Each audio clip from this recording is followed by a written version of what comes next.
जय भीम, नमो बुद्धाय. आपण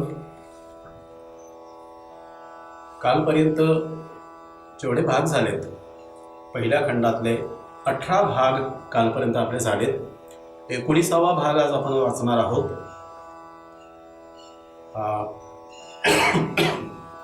राजपुत्र आणि त्याचा सेवक.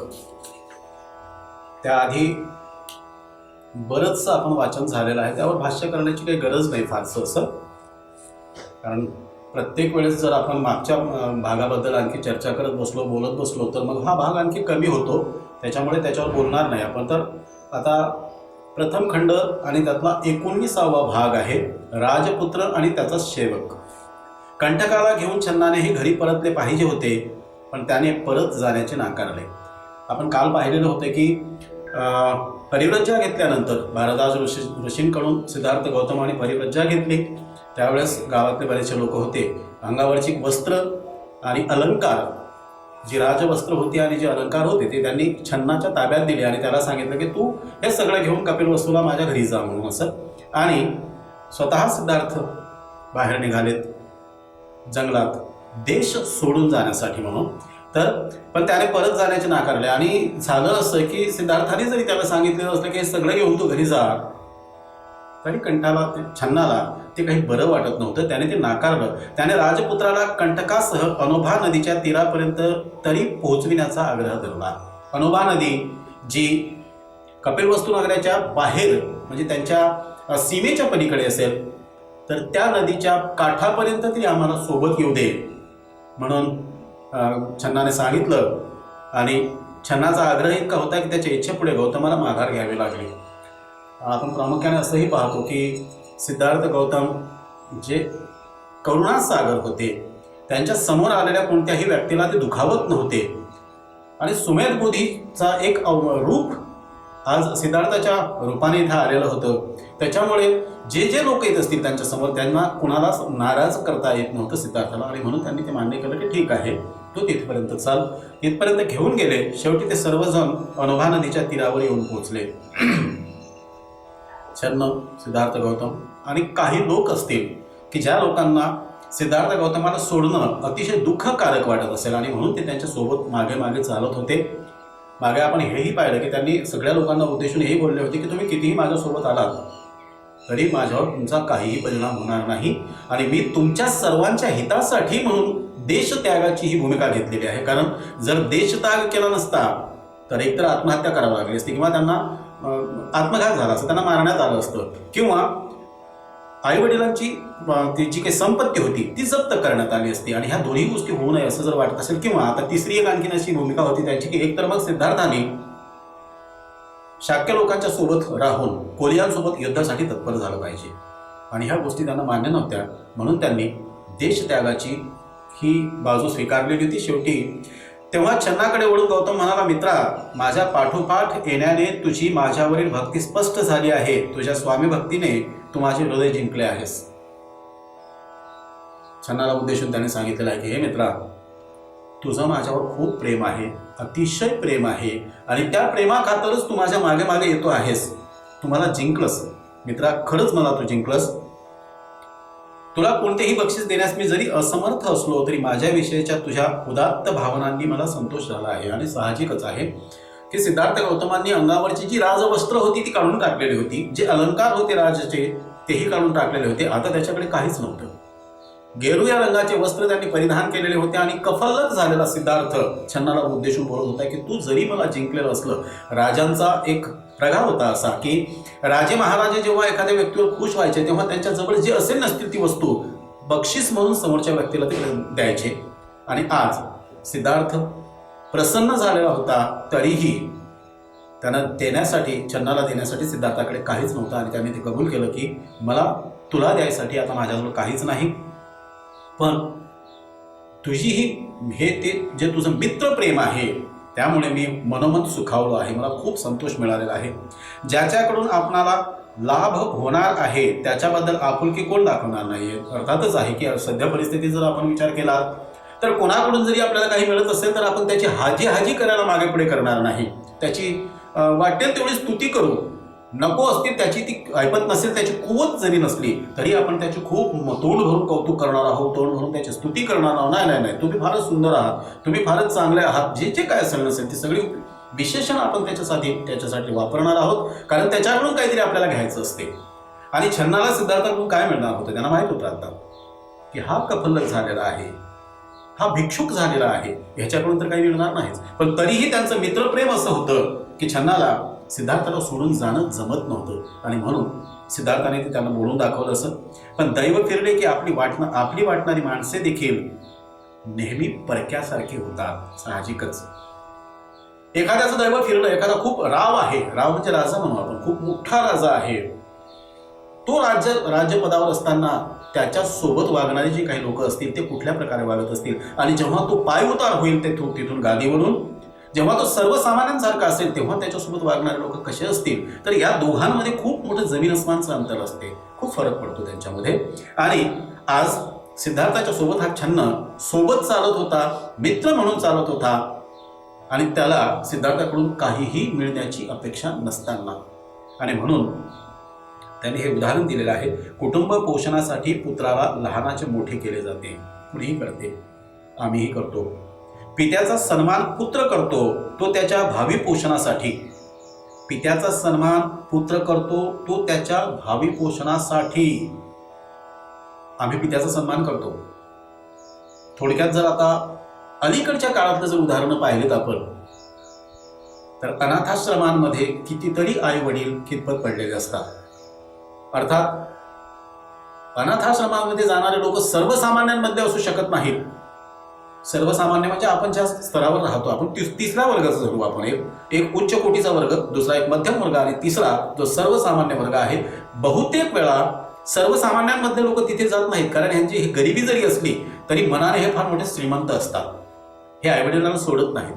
पण वरच्या कुटुंबातले लोक असतात, नोकरी करत असतील, एक म्हातारा, त्याची म्हातारी, त्याला एक मुलगा असेल, नोकरीवर लागला असेल, त्याचं लग्न झालं असेल, ती मुलगी सून सुद्धा नोकरीवर लागलेली असेल, आणि त्या परिस्थितीत मग त्या दोघांनाही हे नकोसे होतात, आणि मग त्यांना अनाथाश्रमामध्ये, वृद्धाश्रमामध्ये त्यांना टाकण्यात येते. ही परिस्थिती आपण आजची पाहतो. पण यांनी सांगितलेलं आहे की पिता आणि पित्याचा जो पुत्र असेल, तो पुत्र पित्याची चांगली सेवा करतो, कारण तो मोठा होईपर्यंत त्याला पित्याने पोसलं पाहिजे, वाढवलं पाहिजे. ज्या काही अडीअडचणी असतील, ज्या येतील, त्या सगळ्या पित्याने अंगावर घेतल्या पाहिजेत आणि मुलाला मुक्त ठेवलं पाहिजे. यासाठी आम्ही पित्याचा सन्मान करतो, तो त्याच्या भावी पोषणासाठी. जग आशेसाठी माया करते, काही एक हेतूशिवाय स्वार्थ निरपेक्षता असूच शकत नाही.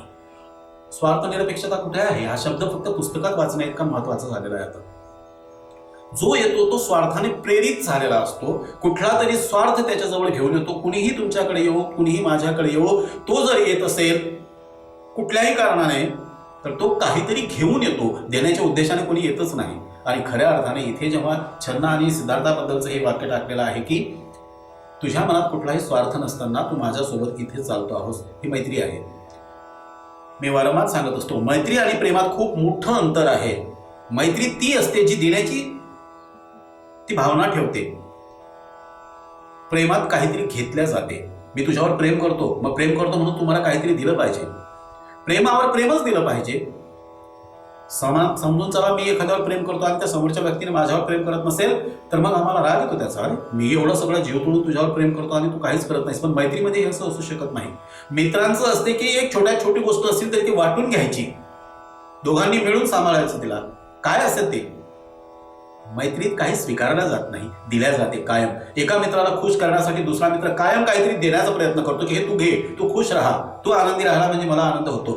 प्रेमामध्ये असं होत नाही. आणि म्हणून यांनी हे सांगितलेलं आहे की सिद्धार्थाची आणि छन्नाची जी मैत्री होती ती निरपेक्ष मैत्री होती, कुठलाच स्वार्थ नव्हता. तूच एक याला अपवाद आहेस, आता हा घोडा घे आणि परत जा.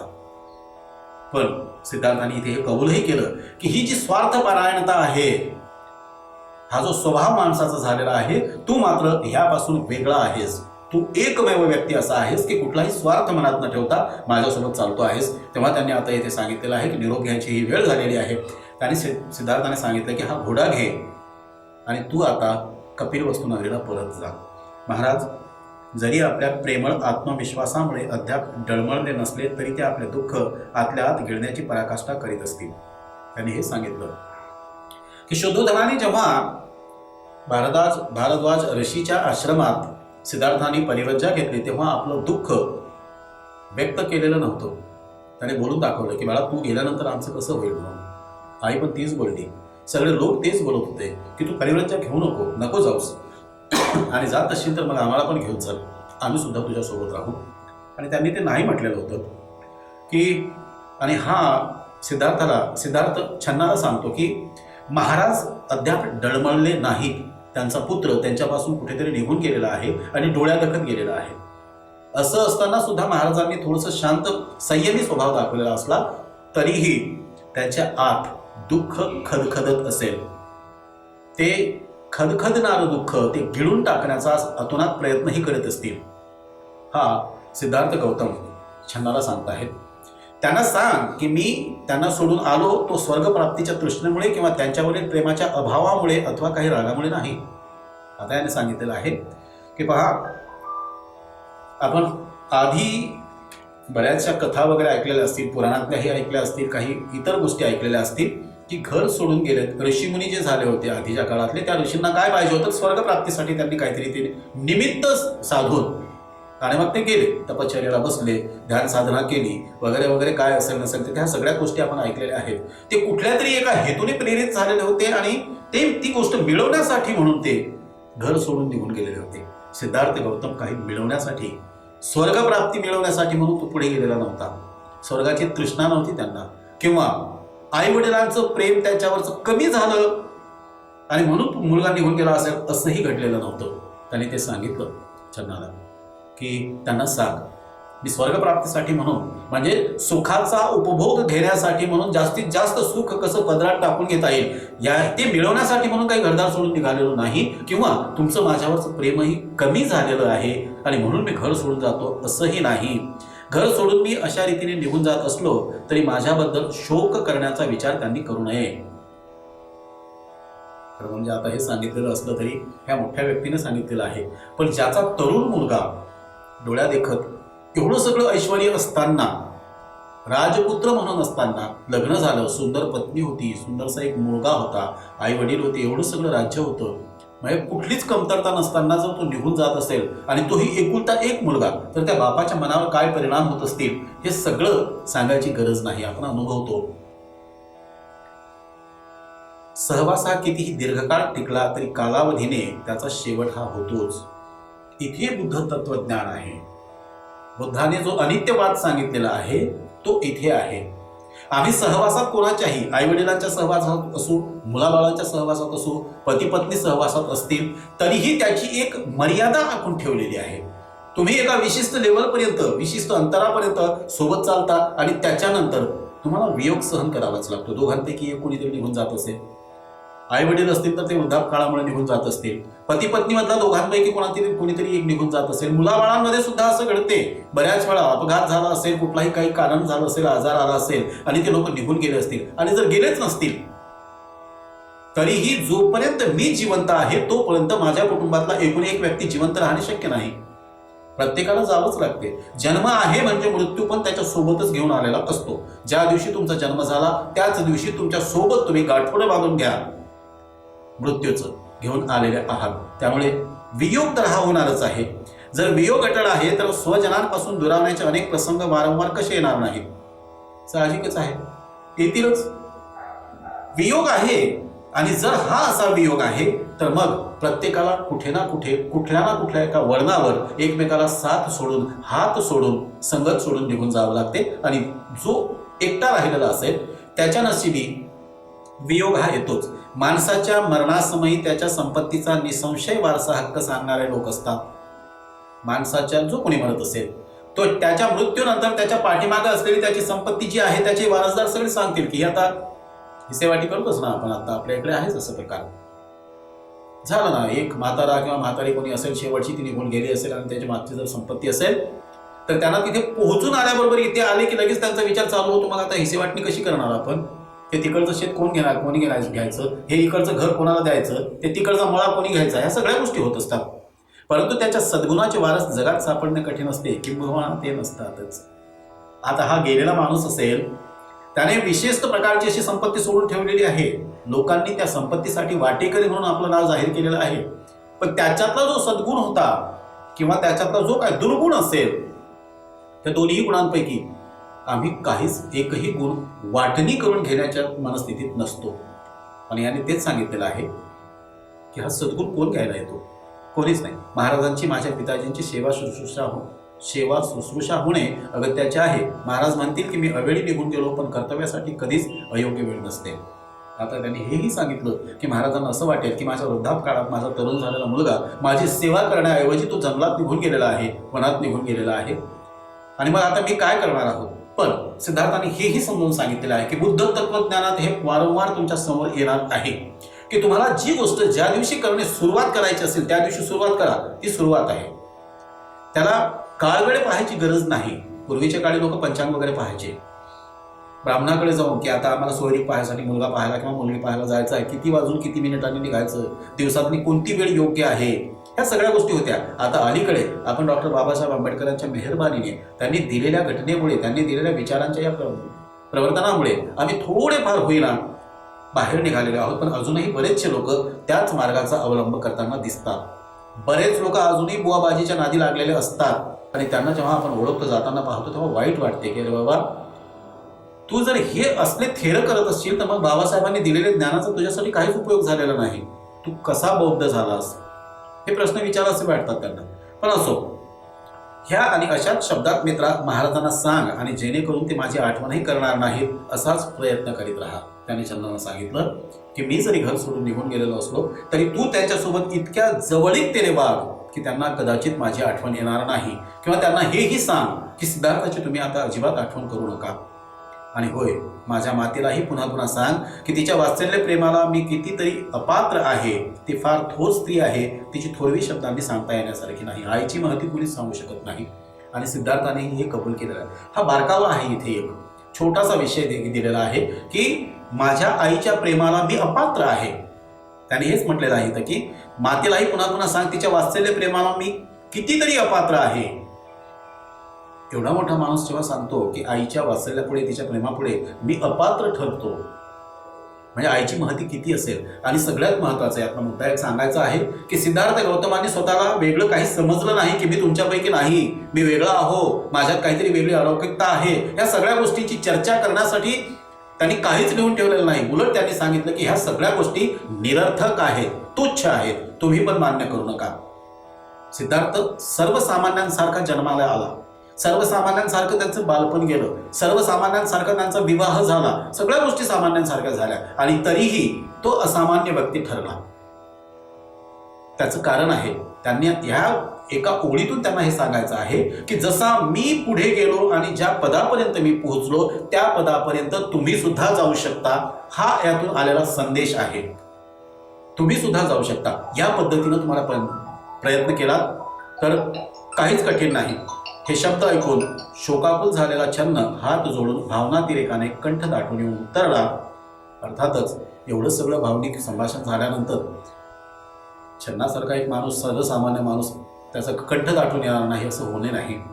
स्वामी, चिखलाने भरलेल्या नदीच्या पात्रात हत्ती जसा ओतून बसावा तशी तू तुझ्या आप्तांना ज्या मानसिक वेदना देत आहेस ते पाहून माझ्या मनाची स्थिती होत आहे.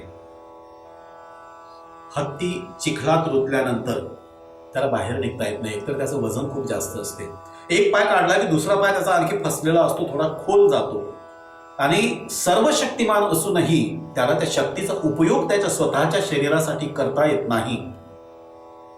आणि छन्नाने सिद्धार्थाला हेच सांगितलं की तू त्या पद्धतीने आईवडिलांना दुःख देत आहेस जसे ते चिखलात फसलेले आहेत, आणि तू त्यांच्यापासून निघून जातोस, त्यांना बाहेर काढण्याचा प्रयत्न करत नाहीस. तुझ्यासारखा निग्रह पाहून एखाद्याचे अंतःकरण लोखंडासारखे कठीण असले तरी कोणाच्या डोळ्यात अश्रू आल्याशिवाय राहणार नाहीत. इतकं सगळं केल्यानंतर जर तो गरीब असता, निघून गेला असता तर हरकत नव्हती, युद्धात मारला गेला असता तरी हरकत नव्हती. सगळी सुख हात जोडून सिद्धार्थासमोर उभी असताना तो घर सोडून जातो, आणि त्यातल्या त्यात तो एकुलता एक मुलगा असल्यामुळे तर अधिक दुःख झालं. त्यात तो सर्व लोकांपर्यंत पोहोचणारा होता, सर्वांसोबत प्रेमाने करुणेने वागणारा तो मुलगा होता. आणि हा मुलगा निघून जातो आहे. आणि त्याचं हे सगळं संभाषण ऐकल्यानंतर आता तू असं कर, तू तसं कर, तू आईला सांग, तू वडिलांना सांग वगैरे, ह्या सगळ्या गोष्टी सांगितल्यानंतर आपल्याही डोळ्यात पाणी आल्याशिवाय राहणार नाही की इतका चांगला माणूस, त्याला अरण्यात जाण्याची काय गरज होती. ज्याचे अंतःकरण प्रेमाने उचंबळले आहे त्याची तर गोष्टच बोलाव्यास नको, साहजिकच आहे.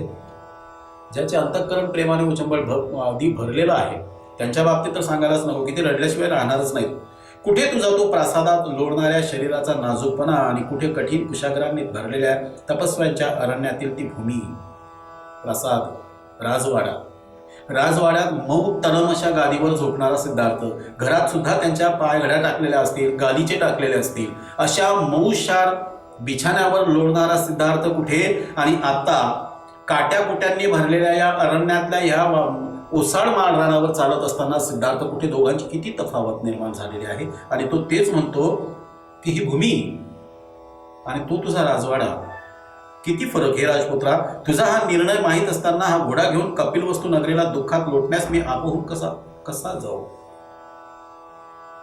आणि इथे छंदाने सांगितलं की हे सिद्धार्था, हे मित्रा, तुझा हा घोडा हा घेऊन जर मी कपिलवस्तूमध्ये गेलो तर सगळ्या लोकांना असं वाटेल की घोडा आला म्हणजे सिद्धार्थ पण आला असेल, छन्न आला म्हणजे त्याचा मित्र सुद्धा सिद्धार्थ आलेला असेल. आणि जर ते समोर आले त्यांनी मला विचारलं की सिद्धार्थ कुठे आहे, तर मी काय उत्तर देऊ, कसा जाऊ मी त्या कपिलवस्तू नगरीमध्ये. एखादा धर्मनिष्ठ माणूस आपल्या सद्धर्माला सोडून देईल काय.